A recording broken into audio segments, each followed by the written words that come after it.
कभी सोचा है क्यों इतने सारे फॉरेनर्स इंडिया को क्रिटिसाइज करते हैं? Had a boss, he was Indian. They smell like onions.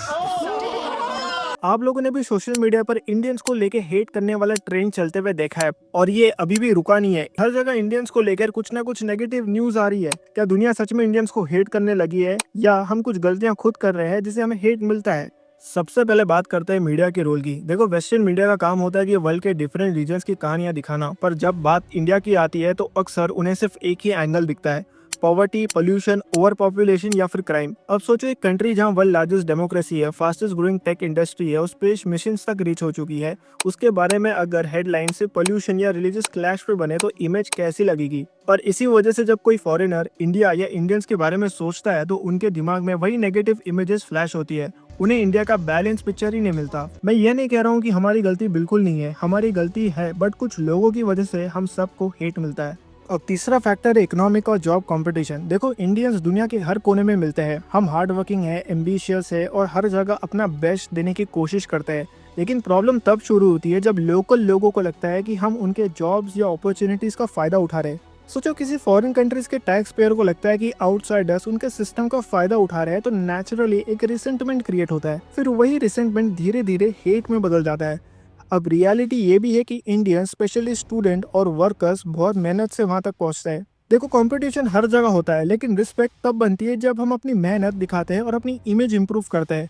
इससे एक लाइन याद आती है, talent brings you in but behaviour makes you stay. एक और रीज़न है जिसे इंडियंस को अब्रॉड में हेट मिलता है, वो है सिविक सेंस की कमी। देखो, इंडिया में हम लोग छोटी छोटी चीज़ें इग्नोर करने की आदी हो गए हैं।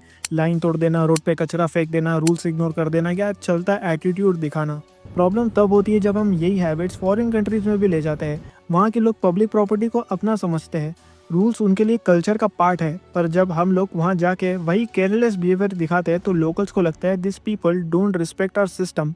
अब फेस्टिवल की मैं बात करूं, दिवाली, होली, गणेश चतुर्थी, ईद हमारे फेस्टिवल के प्राइड मूवमेंट्स है, लेकिन कई बार हम उन्हें अब्रॉड में ऐसे बनाते हैं जिसे सेलिब्रेशन के बजाय पोल्यूशन और न्यूसेंस क्रिएट होता है। ये सब लोकल लोगों को डिस्टर्ब करता है। उन्हें लगता है कि हम उनके इन्वायरमेंट का रिस्पेक्ट नहीं करते। ये करा है ना, तुम लोग को पता भी है, एक हल्की सी स्पार्क 10,000 स्क्वायर फीट के घर को राख में बदल सकती है। तुम लोग को पता भी है। तुम्हारा बाप इंश्योरेंस पे करेगा क्या किसी का घर जल जाएगा? और वो जो तुम लोग नेबरहुड में कर रहे हो, वहां तुम ही रहते हो क्या सारे के सारे इंडियंस? वहां कोई पाकिस्तानी नहीं रहता, वहां कोई चीना नहीं रहता, जापानी नहीं रहता, अमेरिकन नहीं रहता, अफ्रीकन नहीं रहता। तुमको ठेका किसने दिया यार ये करने के लिए? तुम्हें साला हल्की सी उंगली पकड़ाते हैं, तुम तो गले ही पड़ गए।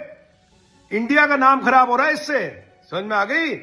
गधों, इससे इंडिया का नाम खराब हो रहा है। अब सोचो, उनके लिए सिर्फ एक फेस्टिवल नहीं, एक सिविक डिस्टर्बेंस बन जाता है। फिर वही वीडियोस और फोटोज वायरल होते हैं और स्टीरियोटाइप बन जाता है, Indians don't have civic sense. लेकिन सच ये है कि सब लोग ऐसे नहीं होते। कई इंडियंस अब्रॉड फेस्टिवल रिस्पॉन्सिबली बनाते हैं, इको फ्रेंडली बेस में, रूल्स फॉलो करके और रिस्पेक्ट के साथ। बस प्रॉब्लम यही है कि एक केयरलेस ग्रुप पूरी कम्युनिटी की इमेज खराब कर देता है। बस दोस्तों, याद रखना, हम जैसे बिहेव करेंगे वैसे ही लोग हमारी कंट्री को देखेंगे। छोटी सी एफर्ट बड़ी इमेज बना सकती है। आप लोगों का क्या थॉट्स है कमेंट में बताना। Thanks for watching.